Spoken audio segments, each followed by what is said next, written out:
Hoje o Muzi vai explicar o problema do vapor em nossa saúde. Se você é fumante e está pensando em começar a utilizar o vapor para reduzir os danos, pode continuar fumando o seu cigarrinho aí. Pois os problemas que o vapor causa chega a ser 10 vezes pior do que o cigarro, além de gordura no pulmão e outras coisas que o cigarro não causa. Fiquem com o vídeo. E assim, um aviso pra galera que usa esses vapor, né? Você usa isso, tem nicotina, é igual cigarro. Mesma coisa. O crime da mala não é só o monóxido de carbono, o alcatrão, o alcatrão e todos os poluentes. 1.500 substâncias cancerígenas. Isso. Não. É a nicotina. Essa é a venda do vapor, né? É. Tipo, abandone 1.500 substâncias cancerígenas. É, mas você fica com a nicotina que frita o seu pâncreas e frita o seu músculo. É sério? Sério. A nicotina, primeiro, ela é vasoconstritora no sistema periférico. Pra galera entender o que é vasoconstritora. Você fecha a irrigação sanguínea de músculos, por exemplo. E outra coisa que ela faz, ela bloqueia a produção de insulina. Então ela dá um sinal catabólico pro músculo. Por isso que o pessoal perde a fome? Também. Não, aí é porque ele tem uma ação estimulante, né? Então ela tem ação estimulante no sistema nervoso central, que euforia, é o que vicia, né?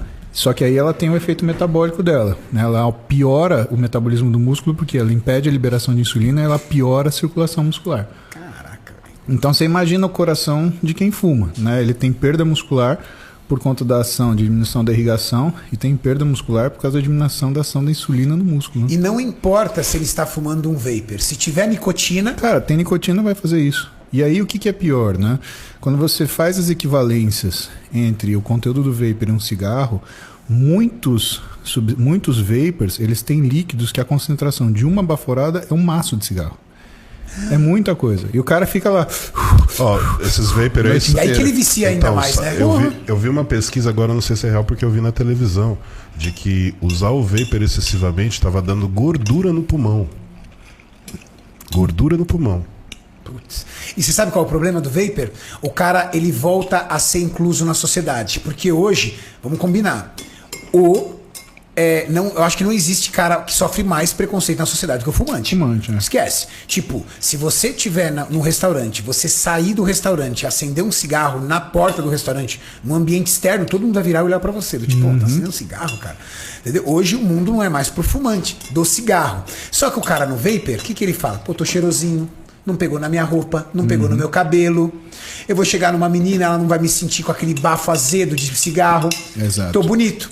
E aí ele troca rapidamente porque ele ainda tem a ação da nicotina, que é o componente que faz o cara, um dos principais componentes que faz o cara literalmente viciar no cigarro. Tem pessoal aqui no chat perguntando bastante que tem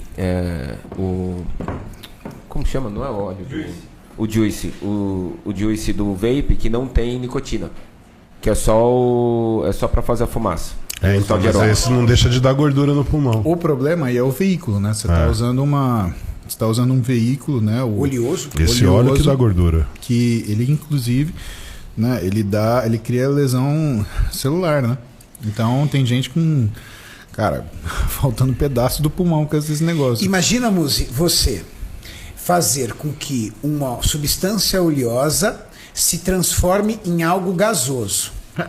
Você aspira aquela substância, rapidamente a tendência dela é deixar de ser gasoso e voltar para o seu estado original, oleoso. Só que o seu pulmão não está preparado para receber esse tipo de substância. É isso que eu tô falando. Exatamente. E aí ela fica ali desprendida. No início, um tapa o outro, o que o corpo vai fazer? O corpo vai tentando limpar, igual se você engolir sem querer um grão de arroz, alguma coisa assim, ele vai trabalhar em cima disso. Mas chega um momento que ele é incapaz de fazer isso. A briga e ele começa feia, a acumular. Né? E ter gordura no pulmão, eu não tenho noção. Mas não deve ser algo sadio. Isso eu não vi, Júlio. Vou até estudar para dar uma olhada. Pode olhar que eu vi essa reportagem. Agora, o que eu te falo?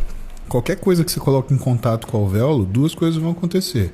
Você vai ter agressão celular e, segundo, você vai ter diminuição do que é a sua troca gasosa.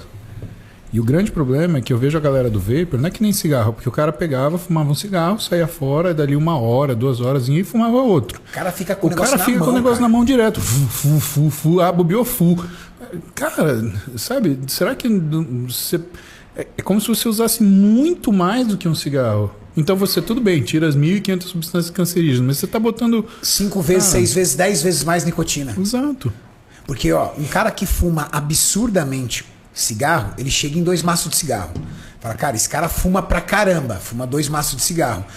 Num vapor, você coloca a concentração que você quiser de nicotina. Porque não é uma substância natural. A adição é artificial, você pode colocar consegue colocar a concentração que você quiser. Olha só que interessante, a Júlia colocou aqui. Cientistas dos Estados Unidos encontram células do sistema imunológico com gordura nos pulmões de pacientes vítimas de misteriosa doença do cigarro eletrônico.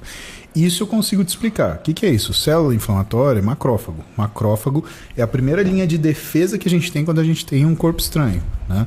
Então, o que provavelmente acontece? Você tem a inalação daquela gordura, daquele líquido que é um derivado de gordura, né? Ele vai ficar líquido de novo e você vai ter migração de macrófago para tentar engolir aquilo, para tentar limpar teu corpo. Uma absorção. E nessa, né, o mesmo mecanismo, por exemplo, dentro da sua artéria é o que causa o ateroma, né? Então, o que é o ateroma? O que é uma coisa aterogênica? Você tem um aumento do seu LDL, né? No caso do cigarro, por exemplo, o LDL ele aumenta em quantidade e diminui em tamanho. E ele fica super inflamatório. O macrófago, ele é como se ele percebesse aquele LDL, não mais como LDL, mas como um organismo ou como uma substância ameaçadora. Ele vai lá e blum, engole essa moléculazinha de LDL pequenininha. Só que o problema é que tem milhares e milhões. E o macrófago ele vai engolindo essas moléculazinhas de LDL, esses fragmentozinhos de LDL pequenininho, até que ele vira uma coisa chamada puff cell. Meu Deus. Ele degenera e vira o que a gente chama de célula de espuma. Só que o macrófago, ele consegue atravessar o endotélio, que é a primeira parede do vaso. E aí ele fica entre a muscular e o endotélio. E esse espaço ele vai dilatando. Só que não dá para empurrar a muscular. Então o que ele empurra? O endotélio. E isso vai fazendo a placa ateromatosa, que vai fechando o vaso. Isso tem sinal inflamatório. O que o corpo faz com aquilo que ele não consegue remover quando ele inflama? Ele calcifica, e aí vem a placa calcificada. E aí, num belo dia, num batimento cardíaco, num batimento da artéria, porque a artéria ela contrai, você tem a fratura dessa placa. E aí, é como se abrisse um flap. Quando você abre esse flap, todo esse conteúdo inflamatório máximo, ele entra em contato com o sangue. E o sangue fluir, ele obedece uma coisa chamada tríade de Virchow, que é o quê? Para o sangue ele continuar no vaso sem coagular, ele não pode ter distúrbio de fluxo, não pode haver distúrbio de endotélio e não pode ter distúrbio da concentração e do componente sanguíneo. Tem que ser uma rodovia limpa. Então, quando faz esse flap e expõe esse conteúdo aterogêneo, esse conteúdo do ateroma, né, você tem uma mudança do endotélio e você tem uma mudança de fluxo. O que o sangue faz? Coagula. Quando ele coagula, se é dentro do coração, você infarta. Se é no cérebro, você faz um AVC. E aí que tá, essa que é a caca. Então, esse é um exemplo que é mais do dia a dia, né? A formação, a fisiopatologia da formação do ateroma e da coagulação intravascular determinada pela ruptura da placa ateromatosa. Mas a mesma coisa do macrófago ir lá, olhar aquela gordurinha e englobar ela e virar uma célula de gordura, virar uma célula espumosa, né? E isso piorar o que é a resposta inflamatória acontece também.